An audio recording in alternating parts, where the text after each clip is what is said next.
Hello, agents, as we try to say sometimes. All right, all right, all right. Here we are here at Agents Influence Podcast Conversations with who? Jason Cass. And today I am joined by a double guest, which last summer, I wasn't exactly sure. I couldn't remember. Bryan reminded me then. I just happened to ask the team. I said, hey, how many downloads did Bryan get last year? I forgot to ask what the date was. And actually, it was the 12th highest, most download, and I can't remember if it was 1,800 or 2,800. Wow. I really can't remember, which I thought was Let's just go with good. 28. Yeah, I really can't remember. I get numbers mixed up in my head sometimes. So I can't say that. But the thing is it was really great as far as the 12th because we put out 130 some podcasts. So that was really good. It's the show, The Power of Your Network. Cool. But it also shows that people share. We know how many listeners, how many were new listeners on each podcast. It was really good. So anyways, I wanted to bring him back, but actually I was sitting around waiting for the time loyal listeners I do. And Bryan reached out to me and said, Cass, dude, I got volume 2 coming out of my book and I want to talk about it. Boom. So here we are. Hey, Bryan, we just might make a summer out of this every year. You know what I mean? Bring you back and that's what we do. So, Bryan, thanks for coming back, man. Oh, it's great to be back. Thanks for having me on. So I'm going to make people revert back to the other one on the iPhone, on the win or lose or skill or luck. That'll give you another reason to go back. But there will be things that will tie back because this is volume 2 of this book.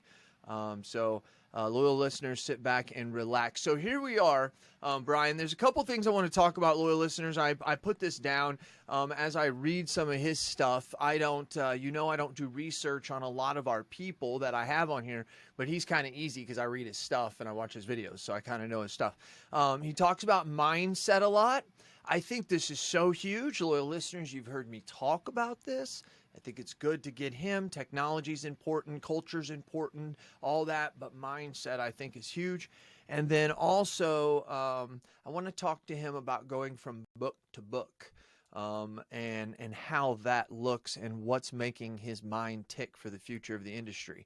I'm going to quit here before I do because I am introducing you here, Bryan, that I feel strongly that you and I have the same motivation. Sometimes we question it. Sometimes we may think, man, we are crazy for being so dedicated. And I think people tell us that. But this industry, right? Yeah, I can get niche out and say IAs, but I understand it's the industry and we're an ecosystem that makes each other up. And thank you for being and doing what you do to get out there and preach the gospel. Oh, thanks for that, Jason. It ain't easy. Yeah, but it's necessary. But it's necessary. Yeah. Or I sometimes like to say it ain't easy being cheesy. But that didn't have anything to do with you. Chester Cheetah. Yeah. It is. I actually watched that story of how they made all of Chester Cheetos. It's actually pretty good. I think it's on Discovery or something. Anyway, there we go. Off the rails already. So Bryan, tell us about what you've been doing since last year versus this book versus the other book. Yeah. And you've written multiple books. And I love what I would like to call the pitfall. Remember Pitfall, the game where you would swing from one to the other? In between that, what's that looking like? What keeps bringing these books up? And then discuss where you were last year as opposed to now with volume 2. Yeah, and because I think you're right to call it out. I didn't go into writing volume 1 being like, all right, I'm starting a whole series now. I thought maybe, but it was just called The Future of Insurance. There's no volume, anything. It was a need at the time after living on the carrier side and being an insurtech and talking to so many carriers is this is a really interesting moment pre-pandemic actually, where we need to talk about what's going on in the industry and sort of how we navigate that. And there was this pressure from all these startups that a lot of the incumbents were facing. And I wanted to speak to that. What I realized in the aftermath of it, talking about the book a lot and great conversations with different people about it, there's so much more to the story. And as I started to talk to some of these startup insurers who were the sort of not the bad guys in the first book, but it was it's them over there pressuring us and disrupting and all that. It's well, they have a story too. And I felt like things weren't like it wasn't the whole story if we only told one piece of that puzzle. So I thought it was Good really point. important to be like, well, I keep saying this, the grass isn't green anywhere unless you garden. So, you can look at the stars and be like, oh, they have it so easy because they had a clean sheet and they don't have any of the legacy problems we have, and they don't have any of the politics and the this and the that. And it's like, well, yeah, but they also don't have the assets that you have. They don't have, 2 million customers already. They don't have 3.5 billion in the bank already. Like, they have to go out for funding anytime they want to do something. They don't have, story after story after story. So it's Well not as said. simple as that. And they're not, those who are successful are not just successful because their sheet was clean when they started. Like, that's not enough of an advantage to really be successful long term. Like, oh, because you started from scratch and you didn't have any of the baggage we have. Like, yeah, that helps, but that can't be the whole reason why you exist. Or at some point, your sheet's going to fill up and you'll look like everyone else, and then why are you here? So I was like, we have to tell that story too. Is like, well, what's going on in the startup space? And just like with the legacy players, like, what can we learn from that? What can we learn from the startups? And so it got to a point where just some more conversations, like with the first book, is like, I need to talk about this. I need to write something about this and bring these stories out because it's super interesting, and doing that will benefit the whole industry. And so then it was like, It will. And so the first one was kind of just yeah, real quick. Keep your mind all right, thought where you are. The first one was about yep, incumbents, the loyal listeners, and this one's more about the yeah. startups. Okay, more about. Am I right to say insurtech, that Yeah, type of stuff? it's specific. So insurtech can be a lot of different things. This is specifically It can insurtech be. insurers. So startup insurers here. And I use the word insurers to kind of cover a mix of carriers and MGAs, because some of them have their own, licensed carriers and capital and all that, and some of them are actually MGAs backed by some of the legacy players. So there's a Gotcha. story in that too. Yeah. Yeah, there is. There is a story in that. So I'm anxious because I do have like 3 or 4 other books ahead of it, but I want to see that because it's funny now when you read the book the first time, you don't necessarily see, in my opinion, one Yeah. versus the other. You're giving an openness and a discussion to, hey, do you realize this is here? And this is how they're able to beat you. And here's the things they're looking at to do to not eliminate you, but to Yeah. disrupt, as you put in the thing. But then they are right. There is a total another side to that. I really didn't put 2 and 2 together until you explained that there. So what was that like? Like, was there people that came to you and said, hey, there's 2 sides here. Hey, I don't like what you said here or Yeah. said there. You don't have to bust out any names, but anything that came to light that really clicked in that you needed to do this? Luckily, no one told me that I was wrong or bad or any of that stuff. But because what I didn't do is, you're right. Like, I didn't say it's one versus the other, or like you're gonna win Mm-hmm. or you're gonna get killed by them. It's because I don't think that's Right. accurate. And there is a lot of that. Is like, I agree. oh, the legacy player, like the term dinosaurs, they're all gonna be extinct. Like, no, they're not. And if they are, you startup founder X, like, you're not the reason why State Farm would go out of business. Like, sorry to break it to you, not going to Well said. happen. Well said. Like, maybe it will, but not because of you. And there was a guy at ITC who, like, I tell the story of this, like, insurer founder who was like laughing at State Farm and how backwards they are, and he's going to put them out of business. And I'm just like, dude, you're not going to be here next year, most likely. I promise you they will be. So, and I just smiled and nodded. But so it wasn't I about that. understand. Although I did get some people who are like, well, I think you're underestimating the power of some of these startups and that they are going to upend everything. And frankly, like, I talked to some founders who I was interviewing to see if they would be in the book. And when I got that story, is like, the whole industry's broken. I'm the only one who can fix it. So you need to tell my story. And I'm like, I don't know what the lesson is in that. Like, hire you. Is that the takeaway for Mm-hmm. the industry, is you're the savior?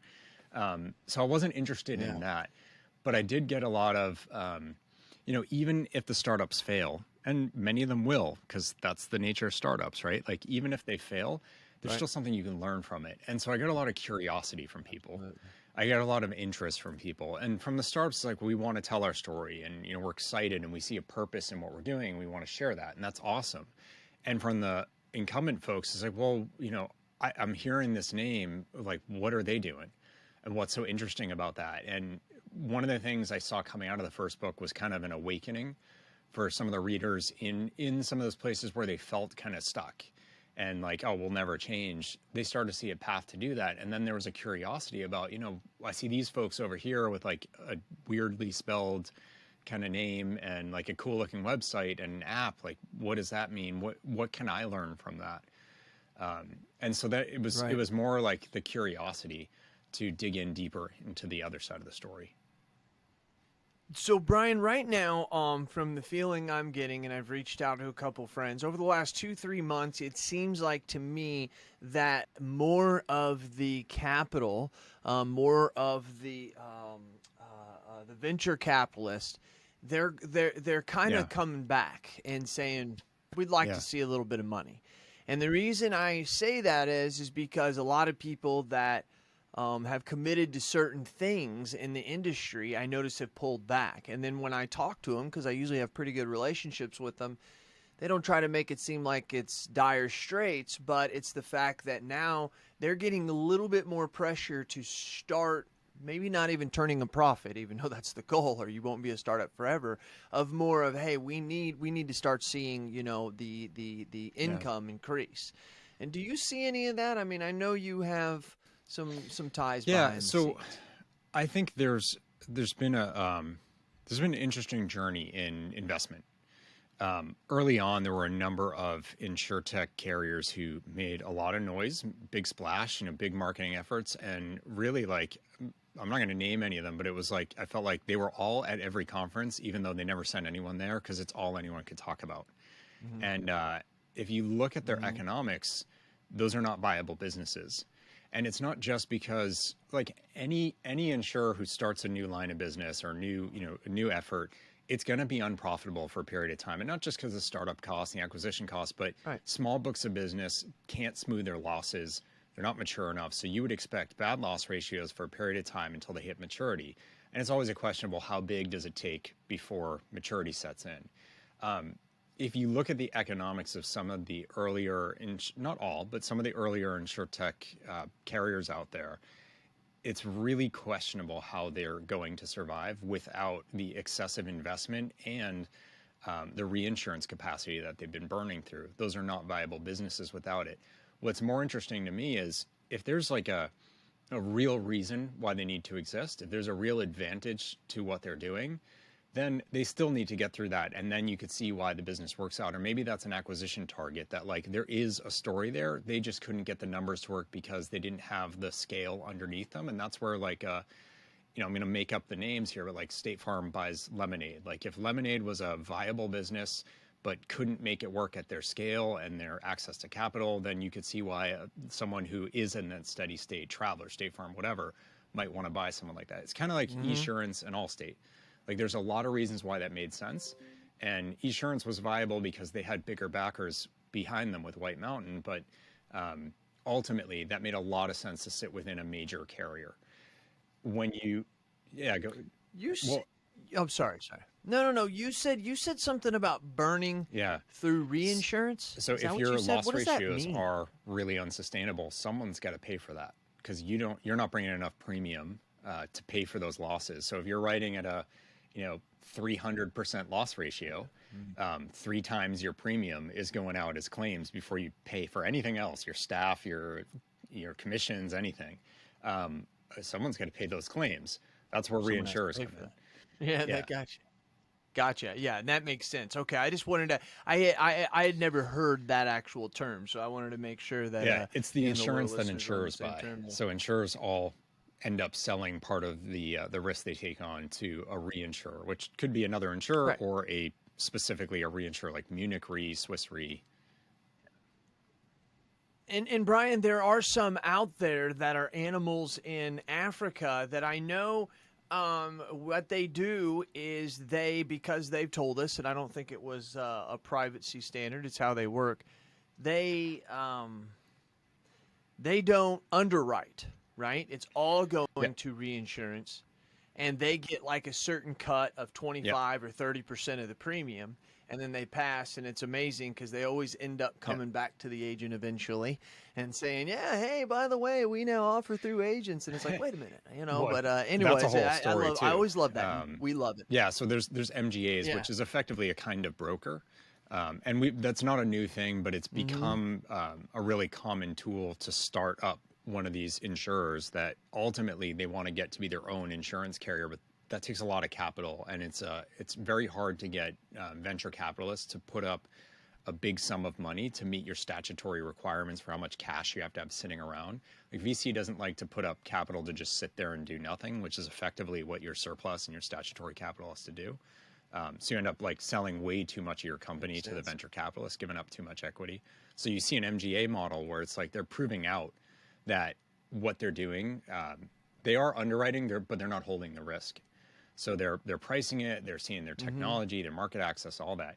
But a lot of the story, especially for the earlier startups, was we're going to be direct. We see this commission thing; it's the stupidest thing in the world. That's so inefficient.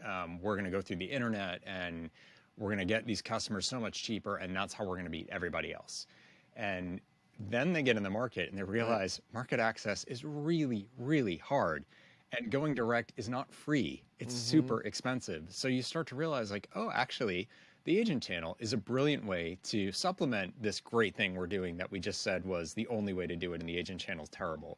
So a lot of them have had these not all, but many of them have been like, and now we're also going to start appointing agents, in addition to saying that was never the right answer. Right. And we don't get Welcome mad them at them, in. Brian. It just Yeah. kind of builds our ego a little bit, And I heard a CEO say, like in my second or third year, he said, agents, relationships matter, and you'll be here forever, because if they could use a brochure, at the time it was brochure, like 2002, 2003, right before, if they could use a brochure to sell the damn policy, they would have figured it out by now, and you'd have already been gone.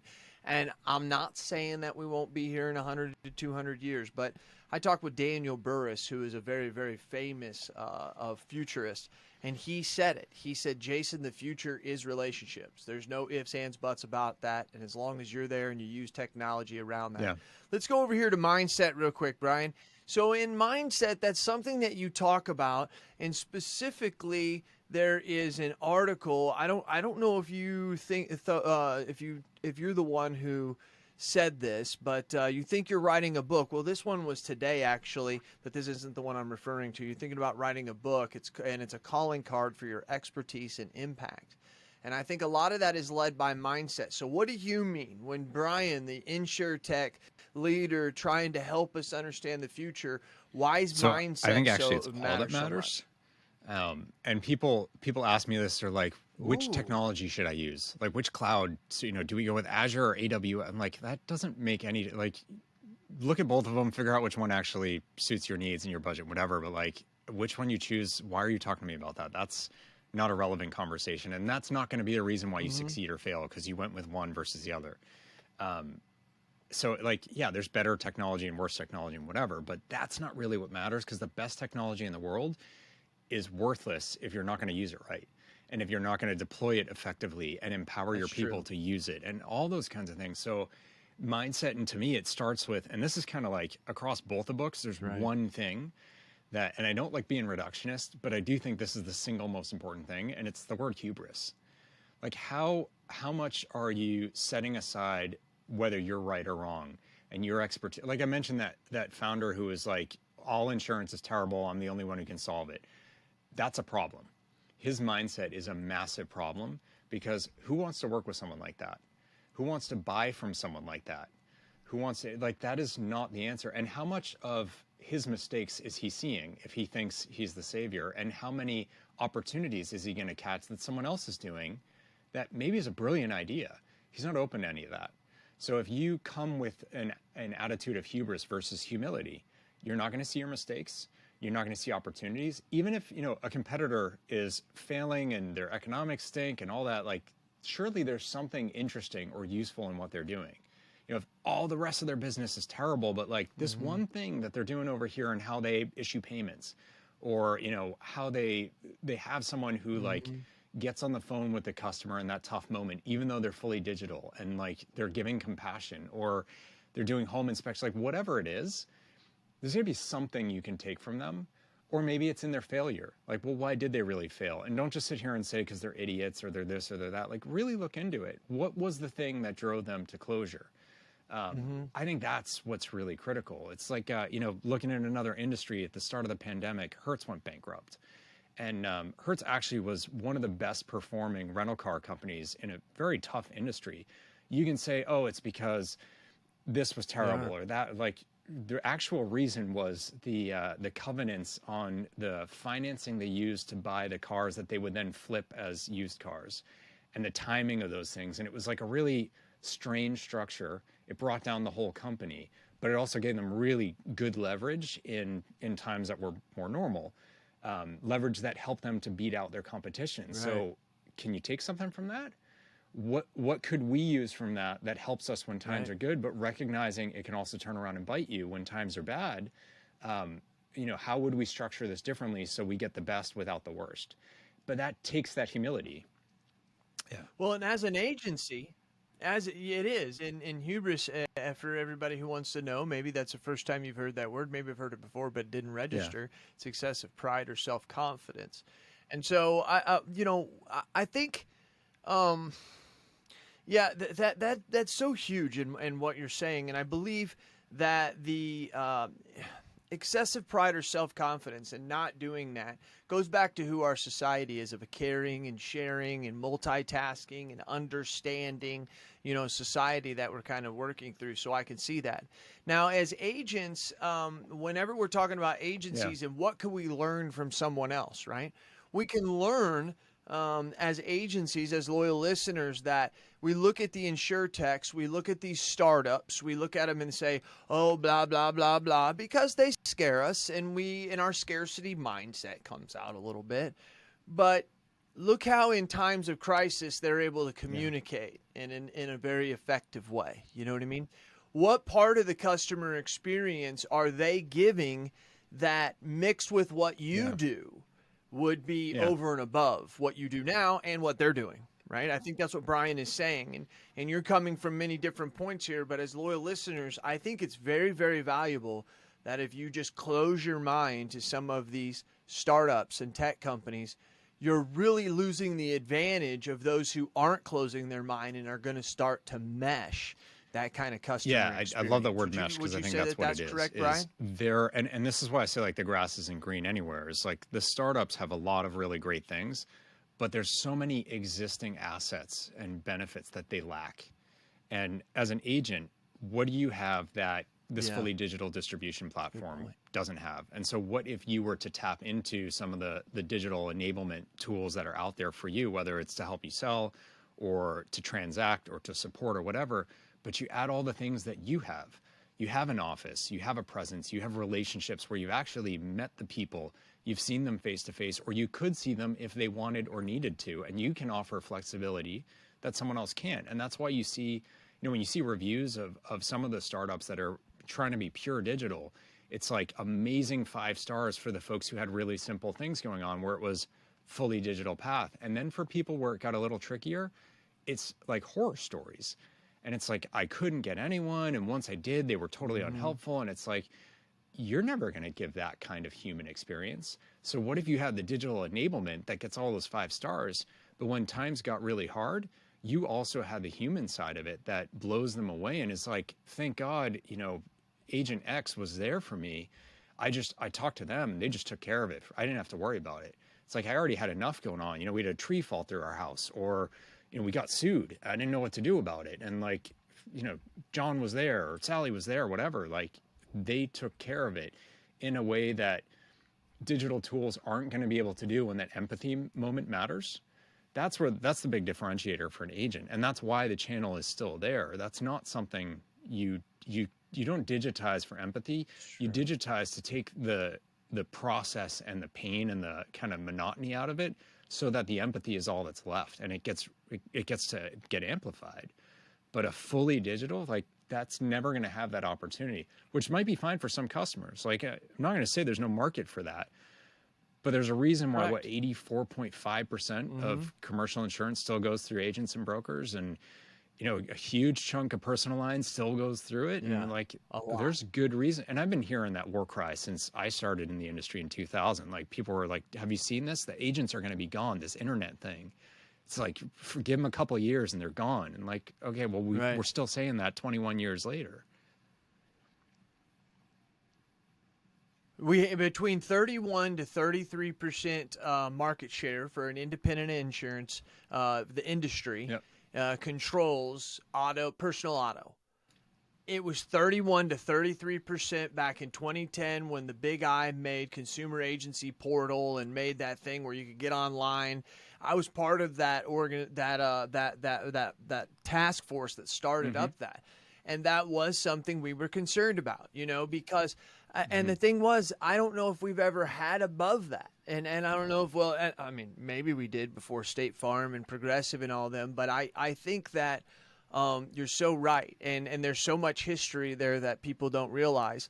I do believe that I was one of those 5, 6, 7 years ago saying, if you don't conform, this is going to happen to you.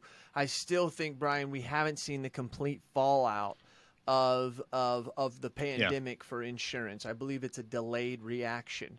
I believe it's delayed because we could sustain things because a lot of us had growth and a lot of us have steady income. But I think there's a lot of people who people who realize they don't like their job and they're going to retire or they're going to resign and go somewhere else. And I think there's a lot of people that did that in their food purchases. Yep. I think that's a lot of people that changed their buying habits. And I believe that insurance to most people is buying something. Yeah. And so I think that there was a lot of change there. I've talked to people who did move to us because we had an app. There was people who said, I never used your app and I'm so glad that I had it. I just talked about my Glove Box app with my mastermind members is that I had two people in the month of May that actually made an auto change and one paid their bill. Now, this is how antiquated this industry is that this is something we get excited about.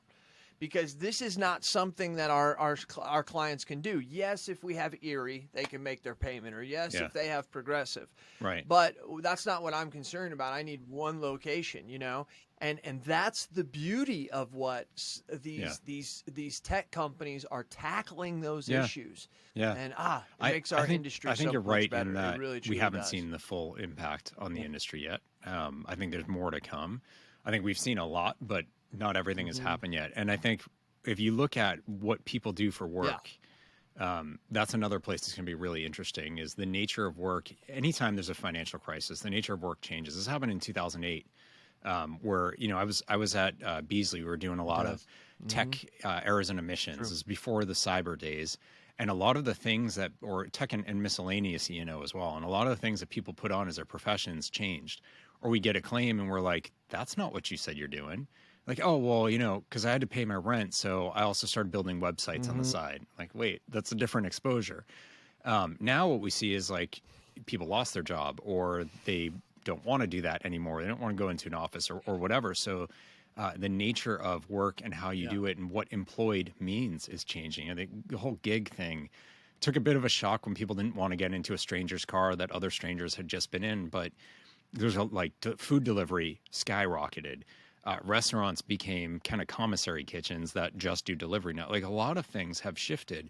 So what does that mean for the insurance coverage? And that's an interesting one where there's change brewing in what some of that small commercial coverage looks like, moving away from the annual policy that may be too long of a term to stay in touch with what's going on with the business, and the owners want more flexibility. So I think for agents to be mindful of, there's a company I talk about, Thimble, that does an episodic. So like you're a photographer, you're just shooting for 4 hours. That's all you need coverage for. Switch it on, switch it off. Or you do a monthly subscription. It's unbelievable. Are you playing in that space? Because the nature of what's being insured, whether it's my work or my assets, is changing. And I think that's something, in addition to the digital tools and being, with an app and whatever else, like kind of digital interactions, you also want to think about what your product suite is and being mindful to what's going on in the economy, which is what leads people to need insurance in the first place. and how am I responding to that, and how much do I understand that? So I tell people, like, get curious about how the nature of what we do is changing beyond our own industry and insurance, and think about whether your solutions are fit for that purpose. Maybe it's a change in how you talk about it. So your marketing message when you talk about coverage is different, or maybe it's keep your eyes open to some of the new kinds of products and ways that they're being delivered so that you get to play in those rather than getting surprised by them. Could not agree more. Wrapping this up, Bryan, maybe it's you and your boo and you're watching Hulu, getting your kicks on Amazon Prime and kicks on Netflix, right? Spending your time on Amazon Prime. What are you watching? What is Bryan when he's shutting down the brain, when he just likes to veg out? What is he watching? What show? What series? I've gotten into like kind of spy might be too strong of a word for it, but I like action, so like spy-ish kind of shows. So I was watching Fauda on Netflix. I think it was on Netflix. Yeah, it was amazing. Spell that. Fauda. Okay. It's about a unit of the Israeli Defense Force, and it's a really it got a lot of attention because it was very honest. Like, it wasn't all pro-Israel. Like, they show actually some really tough treatment that maybe is not above board of prisoners and Palestinians. So it's a pretty honest take on it, but really well done. So yeah, I don't know. That's the thing I just finished. So all right, I want to watch that. Yeah, yeah. I'll tell you, it's a little wild and crazy, but it is action. But there's a story, bunch of storylines. Is Animal Kingdom. Animal Kingdom was a really one that I wouldn't think that I would like, but I did. So something to think about out there, loyal listeners. Just got done with that one. Leaders are readers, and readers are leaders. Now, I know that you're a leader, so you must be a reader. Besides your own books, what are you reading out there, man? When I read other books, and I don't read my own other than editing them. I tend to read like kind of personal development, self-help stuff, things that'll inspire my mind. I have been building up a backlog, I will say, because I was like head down getting this one turned out. So I have a number of great friends who have put out some really interesting books. So there's a couple I need to read. One of them I just picked up. And I can't remember the title of it. I think it's Extreme Entrepreneurship. It's a friend of mine who's basically been traveling all over the world. He's a business school professor, and just digging in. I mean, kind of like my approach, like digging into the case story, these founders' journeys. And so I'm really fascinated by that. It's always good to see stuff outside your industry too, but it's kind of the leadership lesson more so than like, it's not a hardcore business book. I think it's really fascinating stuff. Check out, if you put it in your backlog, maybe you read it, Atomic Habits. Bryan? No, Atomic Habits. Check it out. I've heard so many people tell me about it. Bryan, I got to tell you, I'm 90% way through this book, and it is absolutely beeping amazing. And he talks about, it's just not about how to form habits and stuff. It's about the mental makeup of why this is happening and how, I mean, you start to realize that your whole life is a habit. You do. Your whole life is a habit, and the whole reason for your life to be a habit is so that it can be motivated to be lazy. I'm being serious. Like your body wants to try to be safe. It wants to just sit in the house and do nothing because that's what it does. And successful people have to learn how to understand that. And so when you really think about the way he lays it down, it simplifies it. And it's one of those books that as you're reading it, like you think of your own self and you're like, shit, I do that. And that makes sense why I do that. You know, I like those books that really get you. So Atomic Habits is one.